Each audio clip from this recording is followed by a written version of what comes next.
दोस्तों, क्या आपने कभी सोचा है कि जिस एक मुट्ठी अन्न के बिना हमारा जीवन असंभव है, वो हमारे घरों तक कैसे पहुंचता है। आज के दौर में जब हम खाने की बर्बादी पर ध्यान नहीं देते, तब हमें ये कहानी सुननी चाहिए। एक ऐसी कहानी जहां स्वयं महादेव संसार के स्वामी भिखारी बनकर खड़े थे। क्या आपको पता है वो कौन थी जिनके आगे भूख के शंकर को भी हाथ फैलाना पड़ा? वह थी माँ अन्नपूर्णा, अन्न की देवी, जिनके क्रोध से एक समय पूरी पृथ्वी भूख से तड़पने लगी थी। तो आइए आज हम जानेंगे मार्गशीर्ष मास में रखे जाने वाले 17 या 21 दिनों के उस उपवास महाव्रत की कथा, जिसने एक गरीब ब्राह्मण का जीवन बदल दिया और जिसे सुनने मात्र से आपके घर के भंडार हमेशा भरे रहते हैं। तैयार हो जाइए एक ऐसी पौराणिक यात्रा के लिए जो आपके घर की दरिद्रता को दूर कर देगी। अन्नपूर्णा माता व्रत कथा जो सुनेगा उसके घर कभी अन्न की कमी नहीं होगी। धनंजय गरीब ब्राह्मण और सुलक्षणा उसकी पत्नी। एक समय की बात है, काशी नगरी में धनंजय नाम का एक ब्राह्मण अपनी पत्नी सुलक्षणा के साथ रहता था।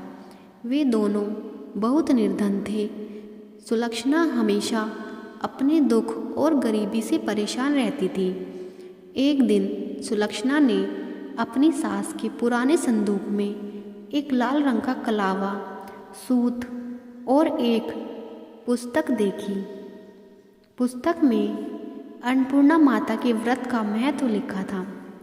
धनंजय की पत्नी सुलक्षणा ने अज्ञानतावश उस व्रत को शुरू तो किया, लेकिन बीच में ही छोड़ दिया और गुस्से में आकर उस व्रत के धागे को घर से बाहर फेंक दिया। देवी का अपमान हुआ और उसी क्षण से घर की स्थिति और भी खराब हो गई। जो थोड़ा बहुत था वह भी नष्ट हो गया। जब धनंजय ने अपनी हालत देखी तो उसे बहुत दुख हुआ। उसने अपनी पत्नी को छोड़ दिया और माता अन्नपूर्णा को खोजने निकल पड़ा।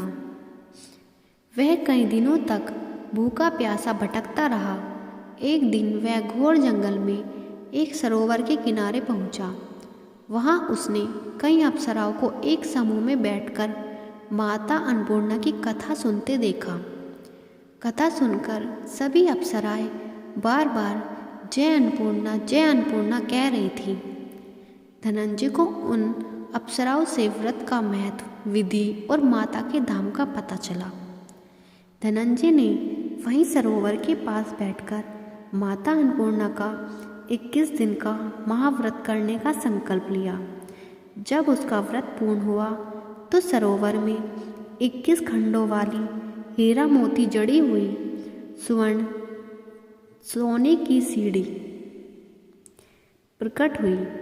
धनंजय जय अन्नपूर्णा कहता हुआ उन सीढ़ियों से नीचे उतरा।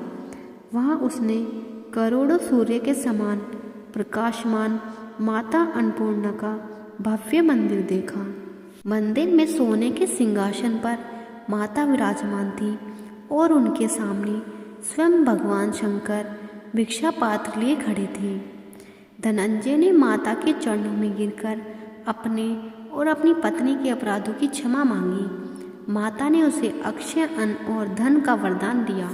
दोस्तों, माता अन्नपूर्णा के वरदान से धनंजय ने अपनी पत्नी को ढूंढा और वापस काशी आकर एक विशाल अन्नपूर्णा मंदिर बनवाया।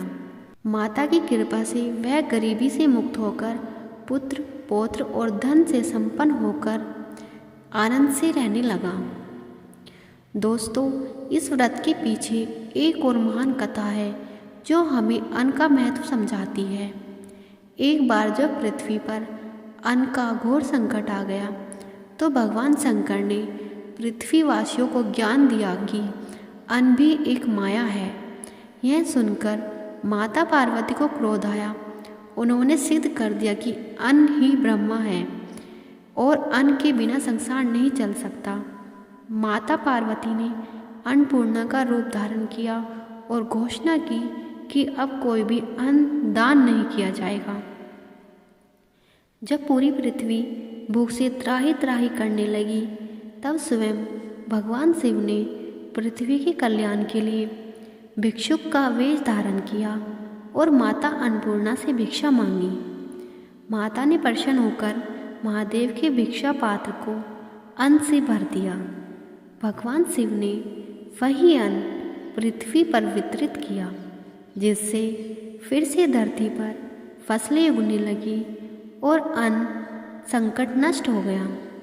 देखा दोस्तों, यही है अन्नपूर्णा माता के व्रत का महात्म्य। इस कथा को सुनने और इस व्रत को करने से आयु, लक्ष्मी, उत्तम संतान और सबसे महत्वपूर्ण अन्न की कभी कमी नहीं होती। अगर आपको भी लगता है कि आपके घर में बरकत नहीं है या अन्न की बर्बादी होती है, तो मार्गशीर्ष मास में आने वाले इस पवित्र व्रत को श्रद्धा से करें। माता अन्नपूर्णा कहती हैं, मेरे भक्त के घर में मैं सदा निवास करती हूँ और उसके भंडार हमेशा भरे रखती हूँ। दोस्तों, अगर आपको ये कथा पसंद आई हो तो इसे लाइक करें, अपने दोस्तों और परिवार के साथ शेयर करें और कमेंट में जय माँ अन्नपूर्णा लिखना ना भूलें। हम ऐसे ही ज्ञानवर्धक वीडियो आपके लिए लाते रहेंगे। जय माँ अन्नपूर्णा।